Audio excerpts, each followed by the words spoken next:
અનંત કલ વીત્યા, અનંત કલ વીત્યા. આ ભગવાન સંત ક્યારે મળ્યા નથી. આવા ભગવાન સંત મળ્યા.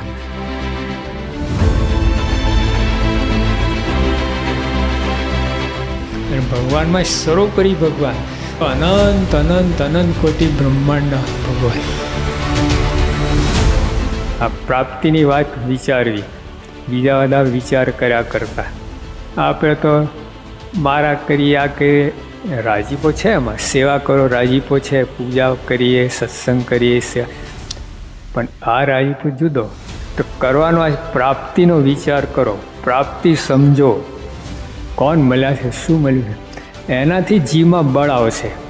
બાકી કોઈ સાધનથી જીવમાં બળ નહીં આવે. અને તો જીવમાંથી બ્રહ્મની અંદર રૂપાંતર થશે. કોઈ સાધનથી તો નહીં થઈ શકે.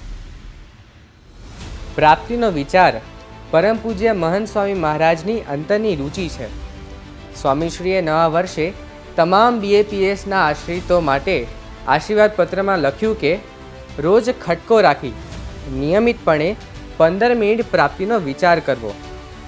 તમને પણ મારી જેમ પ્રશ્ન થતો હશે નહીં કે આ 15 મિનિટ પ્રાપ્તિના વિચારમાં કરવાનું શું?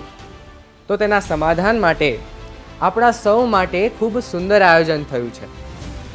પરમ પૂજ્ય મહંત સ્વામી મહારાજની આજ્ઞાથી દર વર્ષે 15 દિવસીય અક્ષર બ્રહ્મ ગુણાતીત સત્રનું આયોજન થતું હોય છે. આ વર્ષે પણ આ 15 દિવસ સુધી BAPS સંસ્થાના વિદ્વાન સંતો આપણને પ્રાપ્તિના વિચાર વિશે માર્ગદર્શન આપવાના છે. આવો આ અક્ષર બ્રહ્મ ગુણાતીત સત્રનો લાભ લઈએ.